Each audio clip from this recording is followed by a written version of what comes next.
Hiya, as in higher healing vibrations. Cosmic Cat here. Welcome to my channel. Thank you for being present. Today's reading is especially for those of you born on May 26th. The Geminis that are born on May 26th, this reading is for you. Happens to be on Moon Day, Mother Moon, and it is a new moon, a beautiful opportunity for new beginnings, closing out that chapter and starting a fresh new one. And there's also Memorial Day as well to fall into place with you as today. For those of you new to my channel, for the birthday readings, this is going to be a general reading. So for those of you born on this day, you share this birthday with approximately 367,000 people. So please take what resonates for you and leave behind for others what doesn't. If your birthday isn't today, but you felt guided to watch this video, welcome. You may want to check and see where Gemini lies in your birth chart. Also, excuse me, Mercury. Mercury rules Gemini in the third house. Perhaps even check where that is for you in your chart. Gemini is of the air. Maybe you're dealing with something that's stuck in your mind or mental that you really would like to have some clarity on. You're more than welcome to hang out and see what the message is. That's often how spirit works for us, right? They send us messages, and sometimes we're not even sure why we're guided to do this or that or see this or that. But the experience is there, opportunity is there, and it's completely up to you to follow your intuition with this as to whether you'd like to stay or not, okay? So at the end of the reading, I will blow this candle out for you. So start to think about what you would like to manifest. Maybe even during the reading, something will come to you that will set and you'll instantly know, or perhaps you already know. The thing that came up before I began your reading was opening your heart. There is a need for you to open your heart space, work with your heart space, compassion, boundaries, healthy rules of engagement, letting people know and communicating what you will allow in your life, what you will not, and then standing by that to protect yourself, respect yourself, and have that self-worth and self-valuation. There's something that has to do with that, and it's very important. Gemini, we know that you are of the air. And with that being said, sometimes you may be so in the air that it's hard for you to feel grounded. So if you feel this and you feel like you're always in a bunch of different directions, it's important to grab yourself a red jasper, carnelian, something red, orange of those colors to have with you in order to help with stabilize that energy. There's also something simple things that you can do, as in eating dark chocolate, that can help ground you as well.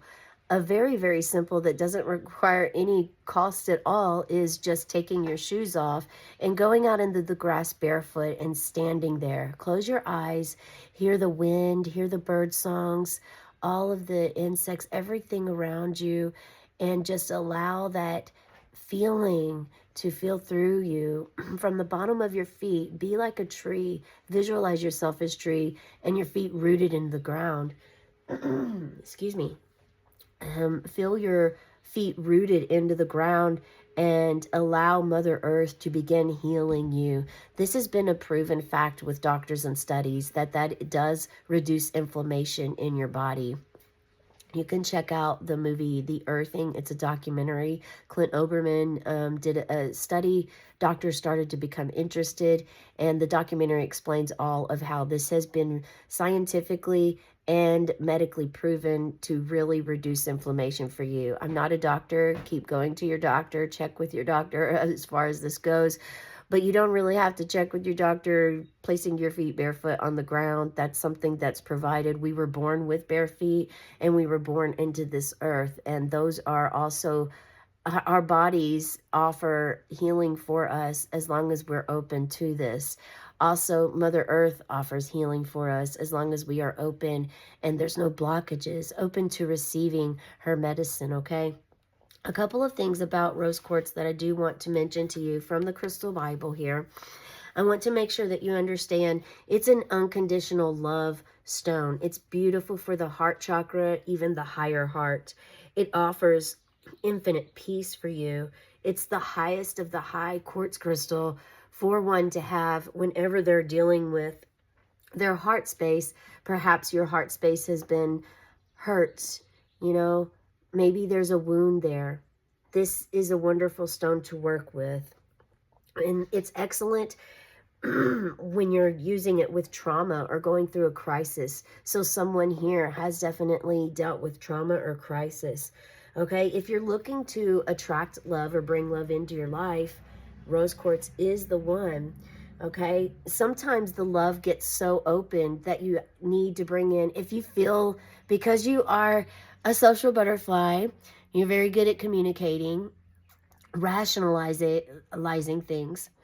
However, sometimes you can be fickle, which means you often change your beliefs about your affection, your loyalty, love around you, okay?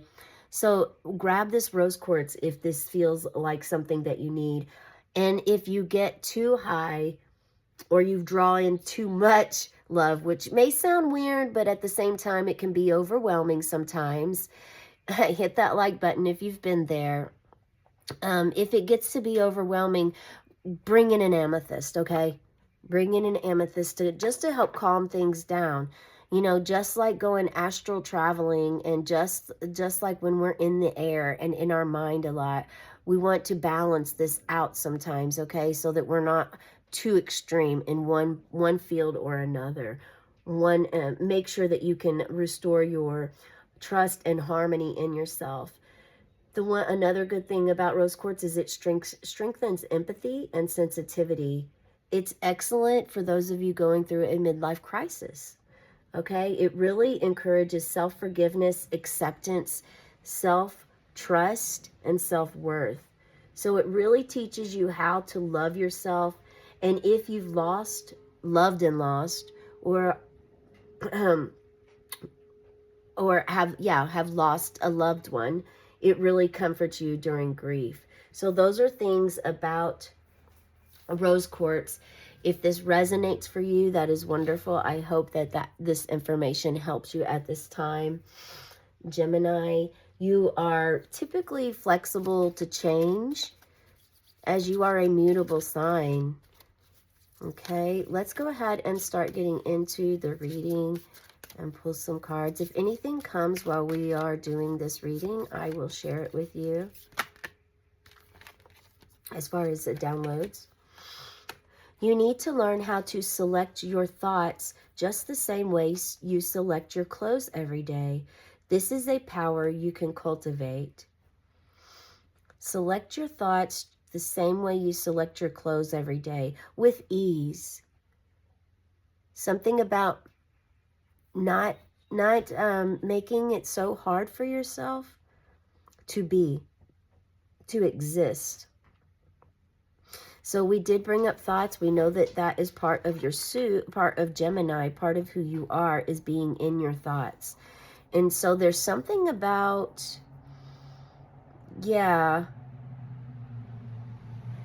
knowing within your self-worth, self-value, self-love, having this inside of your heart, and knowing that you can be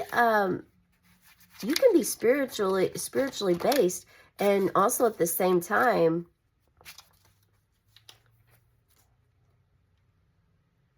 cultivate this power within you to share love, to give and receive. There's something about giving and receiving that I'm picking up from Spirit, and let's see, maybe we'll get clarity with this card. So intentions, setting intentions for yourself, not just for yourself, but sometimes also the greater good. And we go through phases with this, right? Sometimes it's time for introspection. Other times it's time for us to get out into the environment and lift others up just by having our energy in their presence. And sometimes just by being in their presence, it lifts our energy up too. Again, that give and take, that give and receive, being able to have the full circle, not just taking and not just receiving. And when others want to gift you something, it's important that you recognize this gift and you appreciate it, honor it, and take it. Whether it's something that you will use or not, you can always gift it to someone else. Maybe right after you reject it, something happens, someone calls and says, you know, do you have any of this? I'm looking for it. And like, oh, that's the weirdest thing. I just turned down that gift from someone. You know, it's important to accept gifts when they're given to you. Okay. As best as you can. I mean, sometimes it doesn't, people understand if there's like, it's not, if you're traveling and you're getting ready to get on a flight and you're just unable to legally, sure, that's understandable, but maybe you can negotiate something else. You know, well, I can't, or maybe you can't take all of it, but you can take a little bit of it. Just try to understand and show some compassion toward the person that's giving you the gift and not just completely reject them. Because by blocking receiving, you're not flowing in your cycle that you're meant to. You know, the wheel isn't turning. You kind of just put a block in there. You put like a stick in your spokes, okay? Per se. All right, so fly like a butterfly. I brought the butterfly down here too. I don't do this every day for reading. So the butterfly, who's seen a butterfly recently? Or are you deeply connected to butterflies? There's something for you here, and it's not by chance that it's pink. Perhaps wear pink today, okay? Wear pink somewhere. Whether it's pink socks, pink shirt, pink dress, pink outfit. Guys, do this too. This is not gender specific. Spirit has no gender, okay? And we've all been a male and female before. We also carry that energy within us. Our left side is our feminine side, and our right side is our masculine side. And the masculine controls the feminine side and vice versa. So this is important. This is all made this way for us to balance.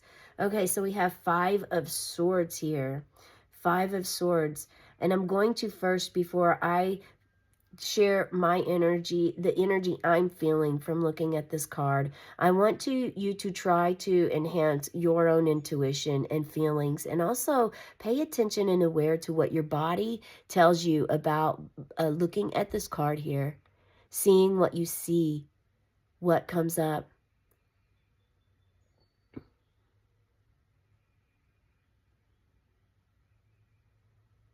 If there's any tingling, heart racing, laughing, crying, anxiety, any kind of like lightheartedness or heaviness, or maybe perhaps a situation that you've recently went through. Maybe this reminds you of a time and place. Perhaps someone is getting deja vu, I think.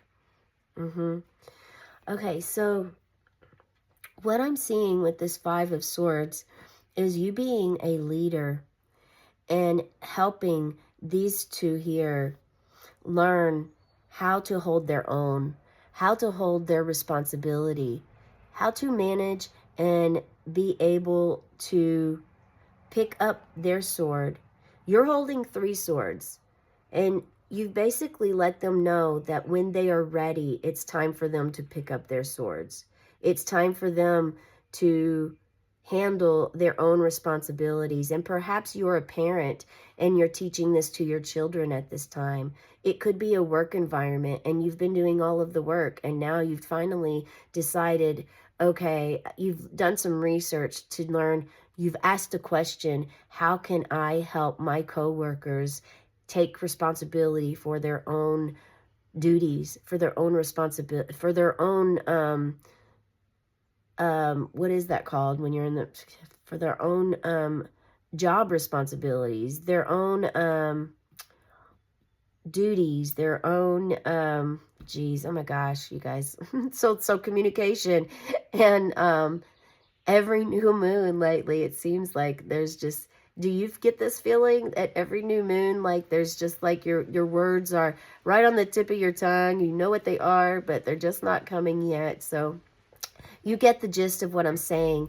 It's basically them taking their own sword and owning it, ownership of what they are supposed to do, instead of someone else doing your homework for you or doing what task is at place for you. It's important for you now at this time to allow them to handle their own. And you're carrying 3, so it's not like you're just leaving them to do everything, and you're still watching over them. You're waiting, but you're being patient as well to allow them to work through their emotions, because we have some emotions here. They're not ready, and they could even be defiant about this. But you're waiting, you're patient, and you're being a wonderful leader. And you're also being looked after. So there's a little bit of, this could be a position that you're in that could be difficult, but it's going to bring about a positive change for you with these 5s. The 5th house is about pleasure. And also we know that 5s are about unpredictable change. I mean, a change is going to come and happen for you. So this will happen for you, okay? This will happen. They will understand, and there will be more of a unity at play. Let's see what... so this is the Archangel Animal deck that I'm going to pull a card from. Actually, one just fell out for us. Ooh, look at this. We have the Raven here. Have you seen a Raven lately? Ravens are very connected to the highest dimension. The ravens and crows are the only 2 birds said to be able to reach the highest of all of where the ascended masters are, the ancient wisdom of the library, that even spirits can't even get to this high point that ravens, and they send messages. Look at this. This is not by chance. Prepare for change. Prepare for change. You're creating a unity in your community. Huh, that rhymes. Yeah, learn how to select your thoughts the same way you select your clothes every day. This is a power you can cultivate. Now remember, with the new moon, it's a chance and an opportunity. Hey, love, come here, baby. Come here. This is Love, Kitty Love. He likes to be part of the tarot readings, and he likes to be up here with us. Come here, baby. You can sit here and see. Yeah, you want to read the cards? Look at that. Now we have a dove here right behind the raven to show love and peace is coming. And love just showed up for you. Love literally showed up for you. The little black magic cat just showed up for you. His name is Love. It's wonderful. Call upon Archangels Azrael and Bakbi for this change that's coming. So there's something in, okay, there's a need for you to share with the world this gift that you have, and to, again, not block. Someone here is wanting to block this for some reason, and you know it. You know what this is. I don't know the reason, but you know the reason and the blockage. So just continue to work with this until you're able to release it, okay? That's the message for sure. Overall, there are two things to take away from this today. Number 1, wear pink, grab yourself a rose quartz, embrace loving energy, and pour out from your heart. Come from your heart space, especially when you're being a leader and a teacher. Number 2, teach others how to take responsibility for what they were hired at the job to do, or what is meant for them at their time as a youth from growing up. It's now it's their turn to learn how to brush their own teeth, learn how to bathe themselves, learn how to pick out the clothes that they want to wear today. Okay? And then also, oh wow, I said that and then I totally forgot that this was here. I'm looking at my little kitty. I want to make sure he doesn't get burned because he keeps coming up here. That's fire, baby. Yeah, the same way you select your clothes every day. Teach your children how to do that. You see? You see? Yeah, something about letting others learn for themselves, just like I'm letting the cat learn for themselves that it's not, the fire isn't something to be played with, okay? All right, so this is the reading for you today. I do hope this resonates. I hope you have a wonderful day. And before I blow out this candle, please start to manifest a wish on the count of 3. 1, 2, 3. And as the smoke rises, may your dreams and wishes rise too. Have a cosmic day and tonight, meow.